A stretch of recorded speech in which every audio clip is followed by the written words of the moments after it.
گل کرتے فضا میں ایک دم سے ہیپی برتھ ڈے اور تالیوں کی آواز گونجنے لگی، یہاں تک کہ حویلی کے دور دیوار بھی گنگنا اٹھے۔ علیزہ نے سب سے پہلے وقار افندی اور آصف افندی کو کیک کھلایا، لیکن یہی کیک وقار افندی کے حلق میں اٹک گئے۔ ان کے سیل پر ایک میسج موصول ہوا: بیٹی کی سالگرہ مبارک ہو وقار افندی، لیکن اتنا یاد رکھو کہ آج تم اپنی بیٹی کی 20ویں اور آخری سالگرہ منا رہے ہو، آئندہ تمہیں موقع نہیں ملے گا انشاءاللہ۔ وقار افندی کے ہاتھ سے موبائل لرز کے رہ گئے، ان کے چہرے کی رنگت یکلخت زرد پڑ گئی۔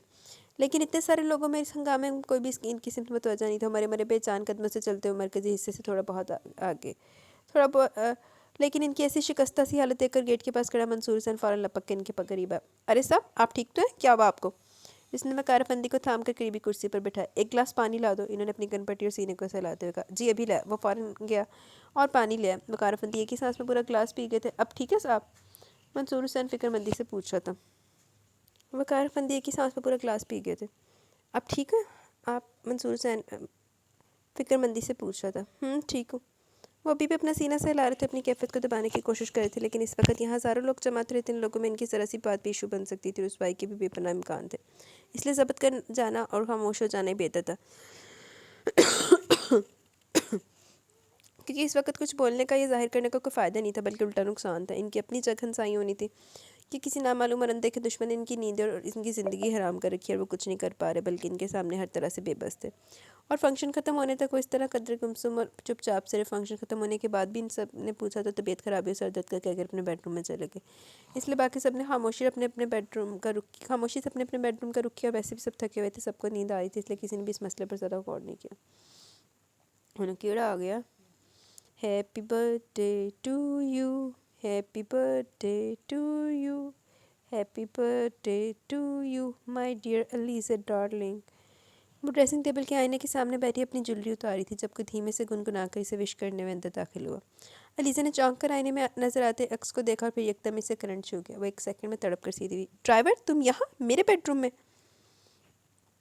علیزہ پہ تو جیسے حیرت اور چنبے کا پہاڑ ٹوٹ پڑا تھا۔ رات کے اس پہر اپنے بیڈ روم میں کسی ملازم کے اتنے استحقاق سے داخل ہوتے دیکھنا بھی تو سر پر پہاڑ ٹوٹنے کے برابر تھا۔ جی ہاں میں یہاں شہزادی علیزہ کی خوابگاہ میں، اس نے کہتے ہوئے انتہائی سکون اور سہولت سے دروازے کا لاک لگا کر بولٹ پہ چڑھا دیا۔ ڈرائیور یہ کیا کر رہے ہو تم؟ تمہاری جرت کیسے ہوئی میرے بیڈ روم میں آنے کی؟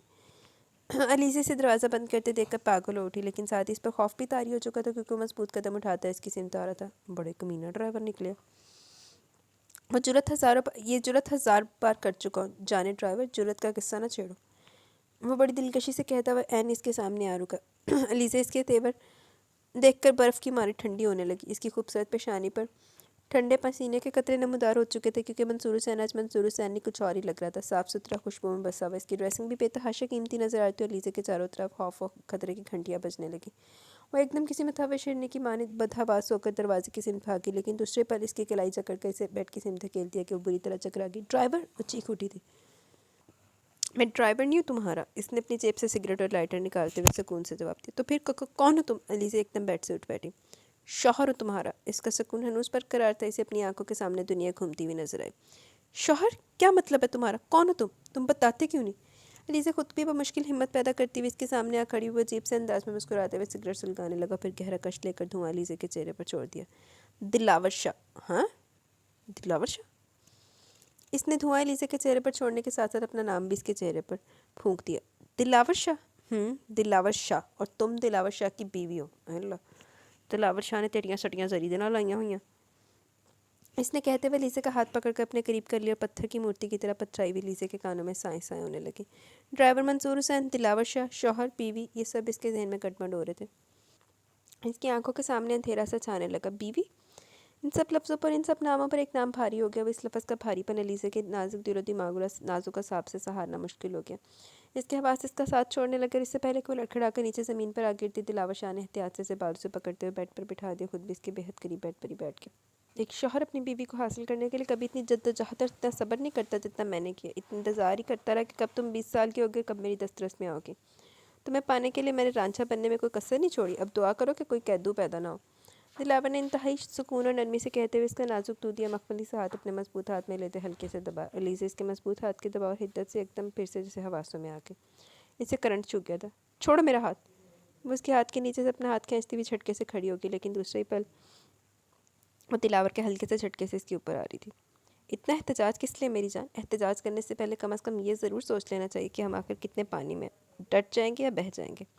ویسے احتیاط سے سمیٹ چکا تھا وہ تڑپی تھی ماہی بھی آپ کی مانند۔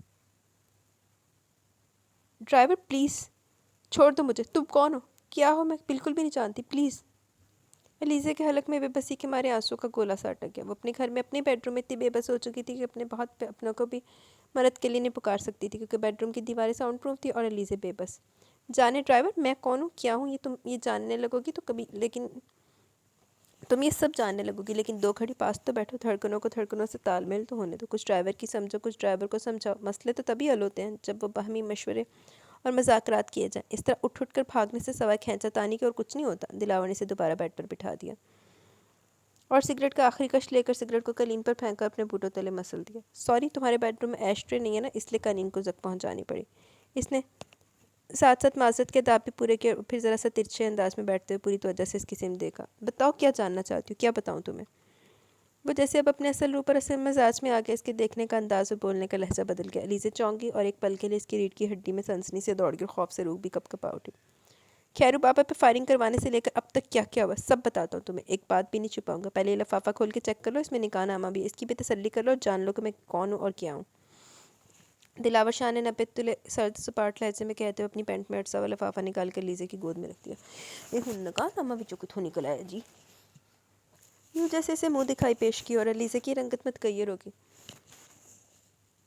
خیرو بابا پہ فائرنگ کا ذکر سن کر تو اس کے رہے سے حسان بھی خطا ہو گیا، اس لیے گود میں رکھا لفافہ اٹھا کر کھولنے کی تو اس میں ہمت ہی نہیں تھی۔ خوف لمحہ بلمحہ قطرہ قطرہ اس کی رگوں میں پھیلتا جا رہا تھا۔ اس خوف کی لرزش اس کے ہاتھوں سے نمایاں نظر آ رہی تھی، اس کے ہاتھ بری طرح کپ کپا رہے تھے، لیکن پھر بھی اسے وہ لفافہ تو کھولنا ہی تھا۔ سو بڑی مشکل سے اپنی ہمتیں مجتمع کرتے ہوئے اس نے ہاتھ بڑھا کر لفافہ اٹھایا اور چاک کر دیا۔ دھڑام کی آواز سے کچھ گرا اور گر کر ٹوٹ گیا، اور ٹوٹ کر بکھرنے کی آواز بہت دور تک گئی، اتنے دور کہ سننے والے دہل گئے۔ زری کچھ گرا؟ نگارش نے سیڑھیوں کی ریلنگ سے جھکتے ہوئے پوچھا۔ ہاں، زری کی بے یقین اور سہمی آواز سنائی دی۔ کیا گرا؟ نگارش نے دوبارہ پوچھا۔ میرا دل۔ زری کی سہمی سی آواز کو نگارش مذاق سمجھی۔ اچھا، تو کیا ٹوٹ گیا؟ ہاں بھابھی، ٹوٹ گیا میرا دل۔ اب کی بار زری کی آواز میں آنسوں کا غلبہ تھا، وہ شاید رو پڑی تھی، اور نگارش ٹھٹک کر سیدھی اور تیز تیز قدم اٹھاتی سیڑھیاں اتر آئی۔ زری لاؤنج میں لگے ریک کے پاس کھڑی تھی اور کافی شدت سے رو رہی تھی، اور اس کے رونے کی وجہ نگارش کو لاؤنج کے فرش پر بکھری نظر آ گئی، جس پر نگارش کا دل بھی دھک سے رہ گیا۔ بلیک کلر کا کافی مگ بڑی بے دردی سے ٹوٹ کر ٹکڑوں میں تقسیم ہو گئے۔ مگ 3-4 سال پرانا تھا۔ زری ایک بار مدیہ کے ساتھ مارکیٹ گئی اور ہانی سے یہ مگ بہت پسند آئے تھے۔ تب اس نے 3 مگ ایک ساتھ خریدے تھے، دلاور شاہ، نبیل حیات اور عبداللہ کے لیے۔ اپنی پسند سے اس نے بلیک کلر کا مگ دلاور شاہ کے لیے سلیکٹ کیا، جبکہ عبداللہ کا نیوی بلو کلر اور نبیل حیات کا چاکلیٹی کلر میں تھا۔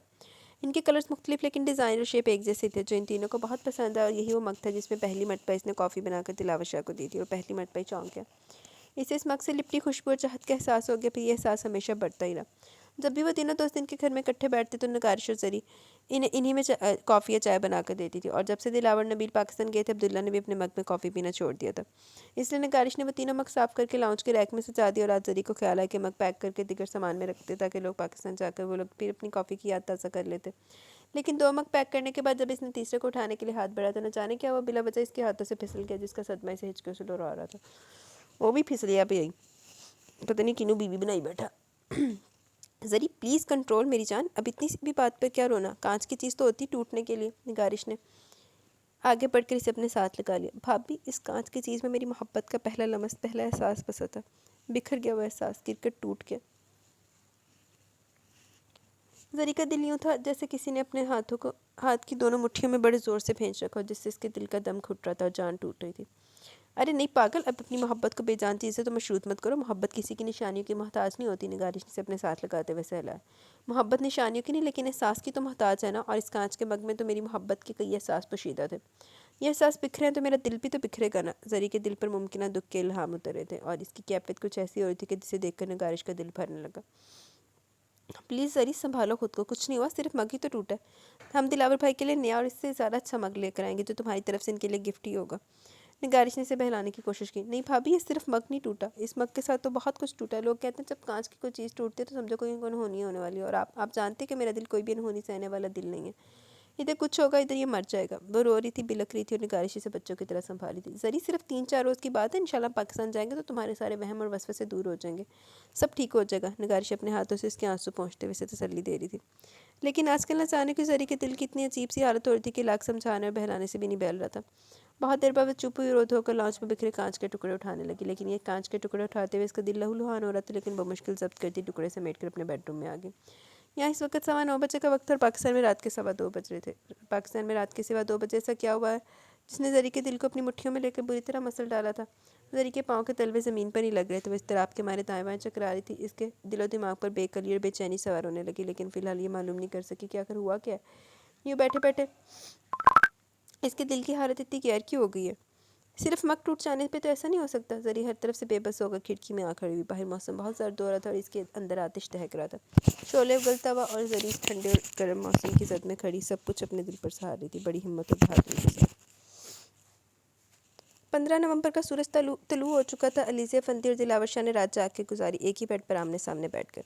آنکھوں میں رات بیت کی. اسی رات میں یوں لگ رہا تھا جیسے دونوں کی ذات بیت کی. ایک سرا علیزہ افندی کے ہاتھوں میں تھا اور ایک سرا دلاور شاہ کے ہاتھ میں. وہ ساری باتیں اور سارے ثبوت اس پہ واضح کر چکا تھا جن کو جاننے اور دیکھنے کے بعد علیزہ افندی چپ ہوگی. بلکہ چپ لگ گئی تھی, چپ کا تالا لگ گیا تھا, اور اس تالے کی کنجی اور اسے کھولنے کا اختیار اب صرف دلاور شاہ کے پاس تھا. تو کہ اس ایک رات میں وہ سارے اختیار دلاور شاہ کو سونپ چکی تھی. اس نے اپنا سب کچھ اس کے ہاتھ میں دے دیا تھا. وہ جو چاہتا کر سکتا تھا. کیا اس کا مطلب تھا کہ گزشتہ رات محض ایک رات نہیں بلکہ قیامت کی رات تھی. کی ہو گیا, اور اس قیامت کی رات نے علیزہ افندی کی ذات کے سارے غرور چھین لی. اس کی معصومیت کو دھجی دھجی پہ کھیر ڈالا. اس رات کے بعد تو علیزہ افندی کے قدموں کی خاک بھی نہ رہی تھی. اس کے سارے ناز, سارے غرور مٹی میں مل گئے. باج منہ کے بل گری تھی, وہ گرنا اسے توڑ کے رکھ گیا. وہ اٹھنے اور بیٹھنے سنبھلنے کے قابل نہیں رہی تھی, اور اسی گمسم حالت میں صبح ہو گئی. صبح کے انتظار میں بیٹھا دلاور شاہ آہستگی سے اس کے بیڈ سے اٹھ کھڑا ہوا, پھر گمسم سی بیٹھی علیزہ کے سامنے اپنا مضبوط ہاتھ پھیلا دیا.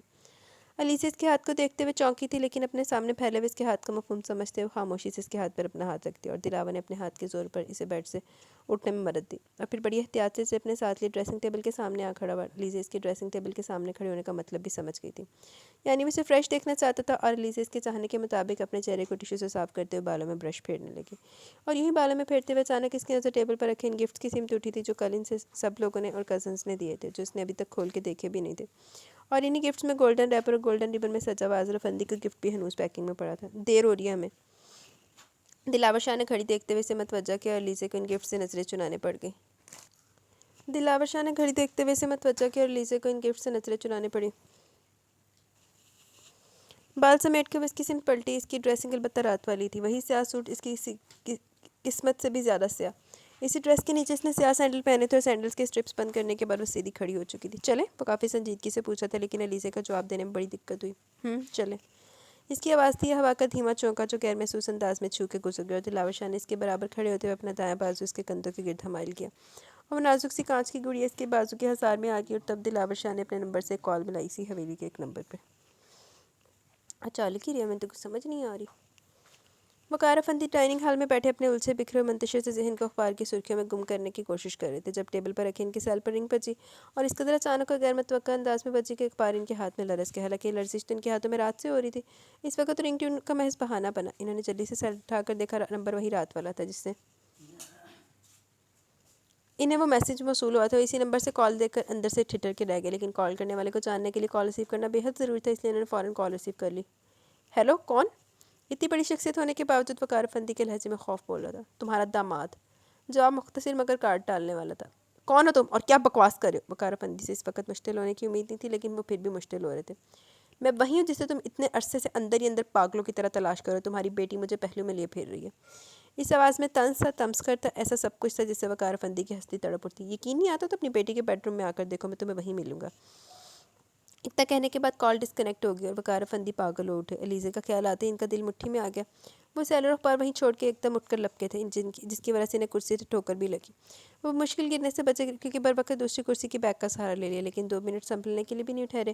انہیں لگ رہا تھا کہ جیسے بہت دیر ہو چکی ہے. وہ 1 سیکنڈ کے اندر اندر علیزہ کے بیڈ روم تک پہنچنا چاہتے تھے, لیکن بڑی حویلی کے 3 پورشنز کا طویل ترین زینہ طے کرتے ہوئے ان کی ساری ہمتیں جواب دے رہی تھیں. ان کا ہر قدم شکست کی جانب سمت پڑ رہا تھا, اور اپنے بیڈ روم سے نکلتے آزا نے ان کو دیکھا. وہ یہی سمجھا کہ یقیناً ڈیڈ علیزہ کے بیڈ روم میں سے جگانے کے لیے جا رہے, اس لیے ذرا لاپرواہی سے کام لیتے ہوئے نیچے اترا, اور وقار افندی اوپر علیزہ کے بیڈ روم کے سامنے پہنچ گئے.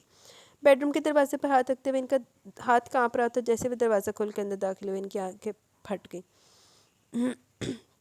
سامنے کا منظر قیامت سے کم نہیں تھا، اس منظر میں حشر برپا تھا، کیونکہ علیزہ جس کے بازو کے حصار میں کھڑی تھی وہ کوئی اور نہیں، ان کے اپنے گھر کا ملازم اور علیزہ کا ڈرائیور منصور حسین تھا۔ منصور حسین! وقار افندی کے دماغ کی رگیں تن گئی تھی، جبکہ دلاور شاہ کی موٹی موٹی آنکھوں میں سرخ ڈورے ہلکورے لینے لگے۔ غضب اس کے چہرے کے رہن نقوش پہ اترا، لیکن پھر یہ سوچ کر کہ جب علیزہ اس کی تھی، اس کے ساتھ تھی، تو پھر یہ کیسو غضب بھلا کس لیے؟ اس نے اپنے اندر کے بپھرے ہوئے زخمی شیر کو سلا دیا، تھپک دیا تھا تھوڑی دیر کے لیے۔ منصور حسین نہیں، منصور حسین کا پوتا ہوں میں، منصور حسین شاہ کا پوتا اور بابر شاہ کا بیٹا، دلاور شاہ ہوں میں، دلاور شاہ۔ اس نے اپنی سمت انگلی سے اشارہ کرتے ہوئے چبا چبا کر اتنے ٹھوس اور اٹل انداز میں تعارف کروایا کہ اس کے تعارف میں کوئی شک نہیں رہ گیا، اور وقار افندی کھڑے کھڑے اس بڑی حویلی کے 3 پورشن سے نیچے گرے اور حویلی کی مضبوط ترین عمارت کے ملبے تلے دب گئے، جہاں سے نکلنا بھی ان کے بس کی بات نہیں تھی۔ دلاور شاہ! یوں جیسے ان کے ہونٹوں نے اس کا نام لینے کی کوشش کی تھی، بلکہ ہلکی سی جنبش کے ساتھ۔ ہاں دلاور شاہ، تمہاری بیٹی کا ڈرائیور نہیں، تمہاری بیٹی کا شوہر، جس کی تصدیق کے لیے تم نکاح نامہ بھی دیکھ سکتے ہو، اور تسلی کے لیے اپنی بیٹی سے بھی پوچھ سکتے ہو، بلکہ یہاں ہی نہیں، تم اسے اکیلے لے جا کر بھی پوچھ سکتے ہو، میری طرف سے اجازت ہے۔ دلاور شاہ نے وقار افندی کے ملبے تلے دبی ہوئی لاش کو اور بھی زمین کے اندر دبا دیا، لیکن ایک لاش نما فنا شدہ وقار افندی نے نہ جانے کس طرح علیزہ کی سمت دیکھا کہ ان کی سوالیہ نظروں کے سوال پر علیزہ نے آہستگی سے سر جھکا لیا۔ جی پاپا، یہ سچ ہے، میں اسے شادی کر چکی ہوں، میرا اس کے ساتھ نکاح ہو چکا، اب یہ میرا شوہر ہے۔ پہلے آپ کو اس لیے نہیں بتایا کیونکہ مجھے آپ کے ریئیکشن کا پتہ تھا، لیکن آج اس لیے بتا رہی ہوں کہ میں آج اپنی مرضی اپنی رضا سے حویلی چھوڑ کر اپنے شوہر کے ساتھ اس کے گھر جا رہی ہوں، لہٰذا مجھے روکنے کی میرے سامنے رکاوٹ بننے کی کوئی بھی کوشش نہ کریں، آپ نہ کوئی اور۔ علیزہ افندی کی آواز پہ جہاں آذر افندی کے قدم دروازے پر ہی رک گئے، وہیں وقار افندی کے شریانوں میں گردش کرتا خون بھی رک گیا، نبضیں تھمنے لگی اور دل بند ہو رہا تھا، چہرے پر مرگ کا عالم تھا، اور اسی عالم مرگ میں آذر افندی بھی دم بخود و ششدر سا کھڑا تھا۔ وہ ابھی بھی نیچے ڈائننگ ہال میں اور وہاں گرا ہوا اخبار اور ڈیڈ کا سیل دیکھ کر چونک گیا، اور جیسے سیل چیک کیا تو رات والا میسج سامنے ہے، تبھی پریشانی سے پلٹا ان کے پیچھے چلا، لیکن علیزہ کے بیڈ روم کے دروازے میں پہنچ کے اس کے قدم زمین نے جکڑ لیا، اور اس میں کچھ بھی کہنے کی صلاحیت نہیں رہی تھی۔ آذر افندی کی سماعتوں کے پرکھچے اڑ گئے، وہ پھٹی پھٹی آنکھوں سے کبھی علیزہ کو تو کبھی دلاور شاہ کو دیکھ رہا تھا، جو اس کی نظر میں اب بھی منصور حسین ہی تھا، البتہ منصور حسین کی اصلیت کیا تھی وہ صرف وقار افندی جانتے تھے۔ چلے، دلاور شاہ نے علیزہ سے کہتے ہوئے وقار افندی اور آذر افندی کی سمت دیکھا۔ علیزہ نے آہستگی سے سر ہلایا، اور پھر دلاور شاہ کے بڑھتے ہوئے قدم کے ساتھ قدم ملانا پڑا۔ منصور حسین! آذر کو دروازے کی سمت بڑھتے دیکھا ایک دم بپھر گیا۔ خبردار آذر افندی، اپنی جگہ سے 1 انچ بھی آگے بڑھے تو گولیوں سے چھلنی کر دوں گا۔ دلاور شاہ نے ایک دم ریوالور سامنے کرتے ہوئے اسے منجمد کر ڈالا، وہ ان سب کو بے بس کرنے کے پورے انتظام کر کے آیا تھا۔ علیزہ اس کے ریوالور کی زد میں آذر افندی کو دیکھ کر تھک سے رہ گئی۔ پلیز آذر بھائی، میں نے آپ سے کہا نا کہ کوئی بھی میرے راستے کی رکاوٹ نہ بنے، تو پھر کیوں آپ خواہ مخواہ ہنگامہ کرنا چاہتے ہیں؟ ہر لڑکی اپنے شوہر کے ساتھ جاتی ہے، میں بھی جا رہی ہوں، پلیز آپ روکنے کی کوشش مت کریں۔ علیزہ نے کافی سخت لہجے میں آذر کو منع کیا، اور آذر ساکھ تو سامد رہ گیا۔ میں نے تیرے وچ بھی کوئی کہانی لگ دی ہے، کیڑی ادھی رات نو گدڑ سنگی سنگائی ہے علیزہ نو، تیرا شوہر بھی بن گیا۔ علیزہ! وہ بے یقینی سے بولا۔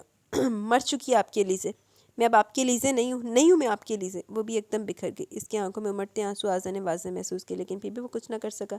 دلاور شاہ اسے ساتھ لے کر بیڈ روم سے نکل گیا۔ علیزہ!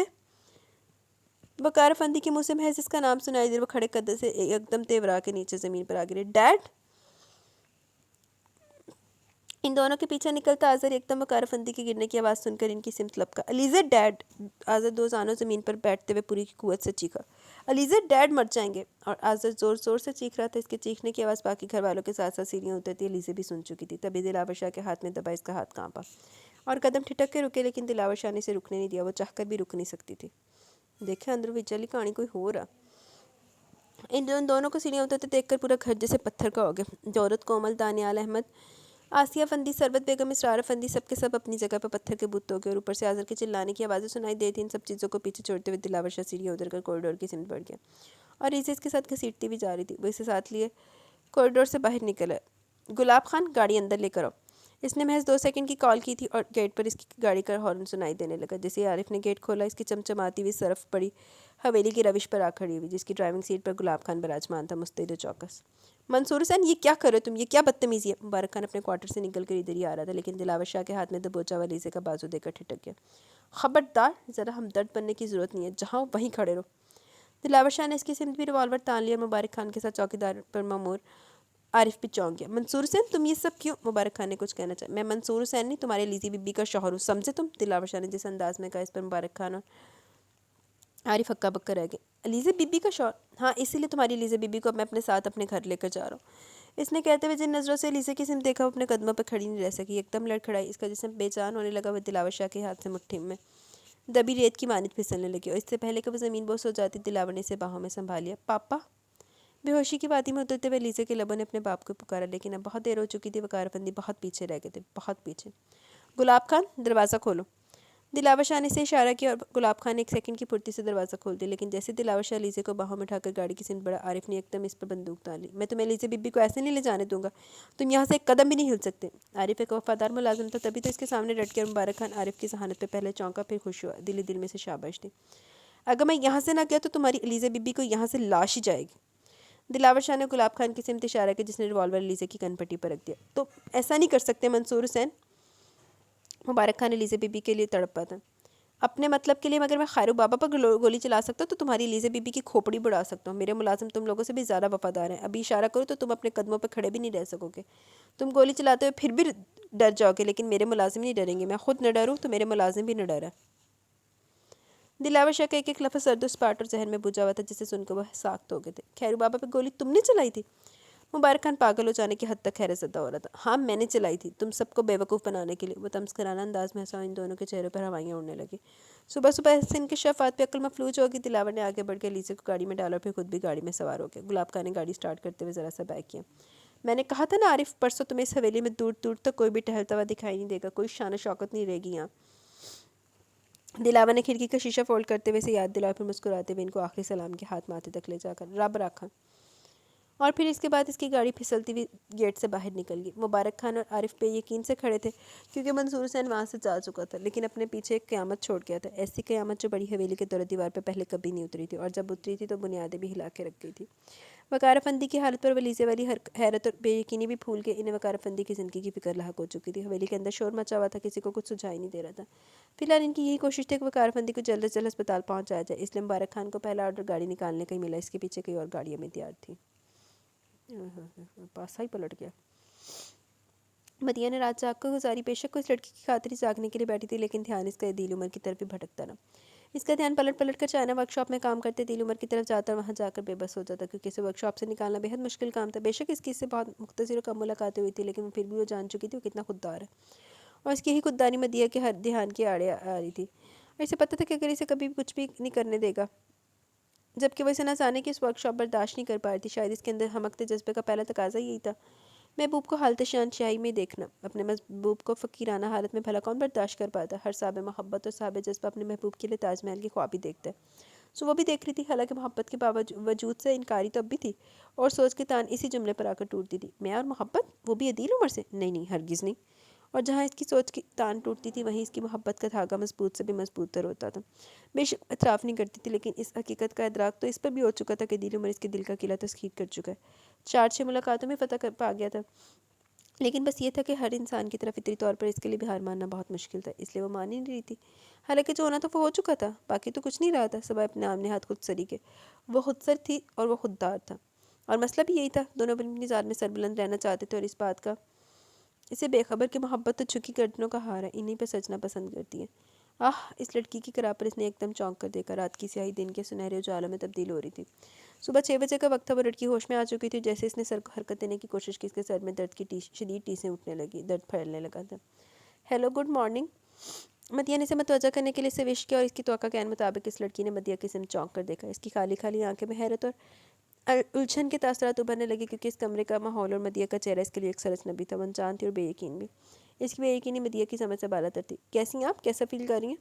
مدیہ نے بڑی بردباری سے کام لیتے ہوئے پوچھا، لیکن لڑکی شاید جواب دینے کا کوئی ارادہ نہیں رکھتی تھی، اس کی چپ، اس کی بے یقینی، اس کی حیرت اور اس کی الجھن ہنوز تھی۔